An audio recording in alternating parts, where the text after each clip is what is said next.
back here on the Cover 3 podcast, live on CBS Sports Network.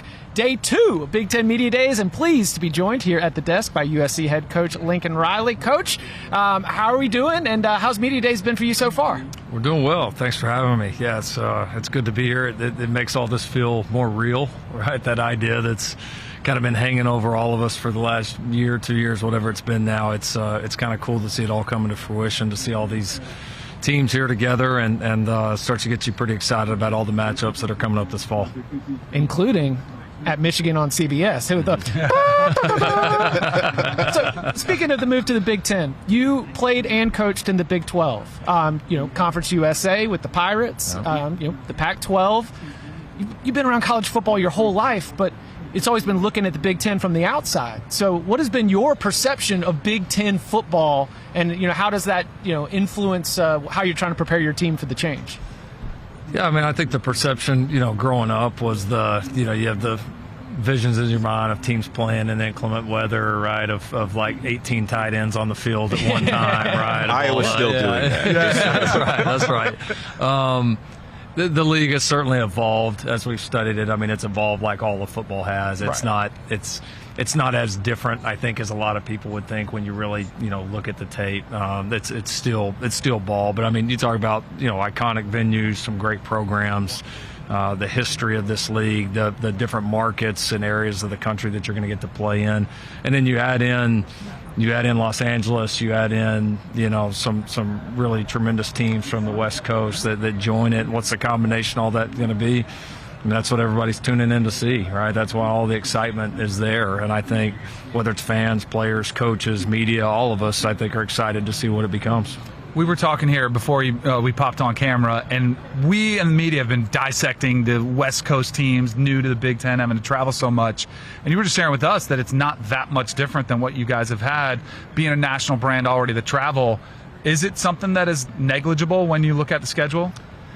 I do. I just don't really see it being a huge factor. I mean, you've got a couple of games a year that you're going to fly a little bit further than you did. It's like I told somebody earlier, it's not like we're going on horseback, So, I mean, like we're, you watch a couple more movies throughout the year and you're there. And so, and we get the added benefit of, when we play a game on the East Coast and we fly back, like we're getting ready to do here in a few hours, we're going to gain the hours back. When you start talking in terms of, preparing for the next week, the players' bodies, the coaches' time, all that, it's a significant difference. And so everybody's going to have to deal with it. The NFL's been doing it for years. Like I think it's something we'll talk about now, and I actually think after the first year it won't be talked about a whole lot.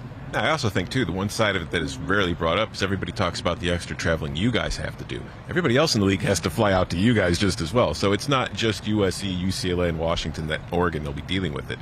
You were talking a moment ago about the excitement and everything with the move. For you personally going into 2024 and your team, what are you most excited about with this team that you've seen so far? I would say two things. I would say one would be the momentum coming off of the Holiday Bowl. And I wouldn't normally reference a game the previous year, maybe as much as I have, but it was such a unique setup because, we played without a lot of our older players.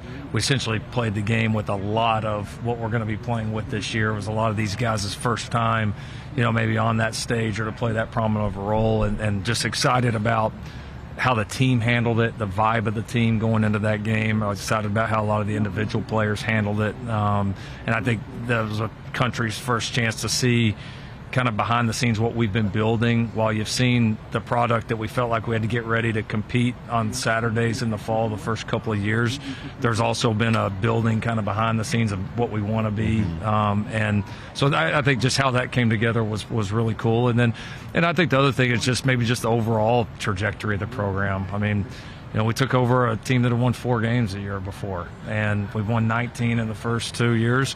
We have let a couple slip away that we were right there and had a chance to do even more. We're getting ready we have started construction on what we believe is going to be the best college football facility in the country. We've got a new athletic administration. We're in a new conference. It's a new coaching staff. It's a new roster. I mean, there's been an overall in every sense of the word, but it's been fun. And it's, seeing it start to come together has been pretty exciting. You mentioned some of the positivity, the momentum built in the bowl game was around Miller Moss. His performance, 6 touchdown passes, he was awesome. And somebody that not a lot of people knew about him. I was thinking about this because, he's in a unique situation. He has to follow a number 1 overall draft pick. He has to follow a Heisman Trophy winner. You've had these conversations before because you've been in this position before having to replace that. What do you tell him as far as approaching this season and try to fill those shoes, which is probably impossible? Yeah, you just be himself. That's the number one thing that you can do is just be yourself. And that was even important going into the bowl game. It's like you've earned this opportunity to play in this game by being you, not by being anybody else, and that's key. And like you said, I think I've had the added benefit of having some other high-profile guys, and then having the next guy right after them, and that's what it's about. And so now Miller's a really good player. We got a really good quarterback room. I love the room. I love the competition in there. We lost a really good player, but I'm very confident in that room's ability to produce. You've had a lot of very good players in your quarterback room over your time as a coach. Question I have for you, you've had Caleb Williams, you've had Kyler Murray, you've had Baker, you've had Heisman after Heisman, first pick after first pick. If you're building your ideal quarterback from the guys that you've coached, who would you pick? Arm strength, leadership, accuracy, mobility. Yeah. How would you put that Frankenstein together? this. Let's go. This is good. Now, this would make recruiting a lot easier, right? I would say, Jalen Hurts' durability and just, I think, mental toughness. I would say Kyler's quickness and his competitiveness. I'd say Baker's mind for the game and his energy. I would say Caleb's elusiveness and probably arm talent. You have that, you got a pretty good start. That's a pop star. It's a pop star prospect for sure. You talked about the new staff. The defensive hires were a big part of the transition from 2023 to 2024.